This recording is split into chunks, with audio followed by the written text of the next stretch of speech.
మేషరాశి వారికి పరపతి పలుకుబడి పెరిగే అవకాశాలు మరింతగా పెరుగుతాయి. దూర ప్రయాణాలు అనుకూలంగా ఉంటాయి. ఆధ్యాత్మిక కేంద్రాలు కార్యక్రమాల పట్ల ఆకర్షితులవుతారు. నోములు పూజలు వ్రతాలు విశేషంగా చేసుకోవాలన్న ఆలోచనలు కలిగి ఉంటారు.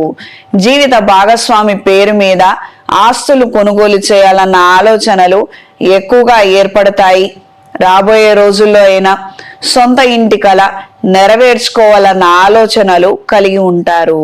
ఈ రాశిలో జన్మించిన స్త్రీలకు వృత్తిరీత్యా నూతన అవకాశాలను పొందగలుగుతారు.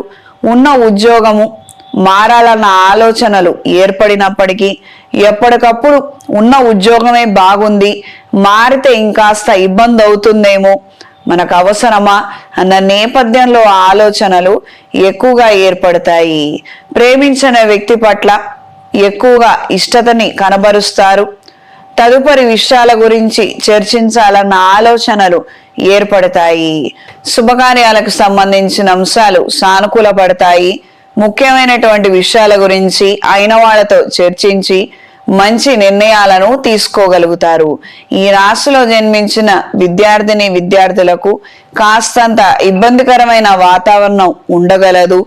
కాన్సన్ట్రేషన్ లోపాలు పెరిగే అవకాశం ఉంటుంది.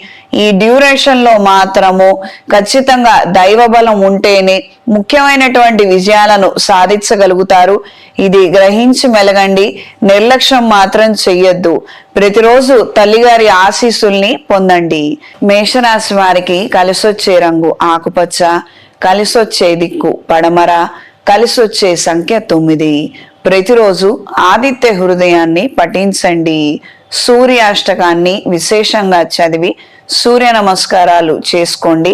మంచి ఫలితాలను పొందుతారు.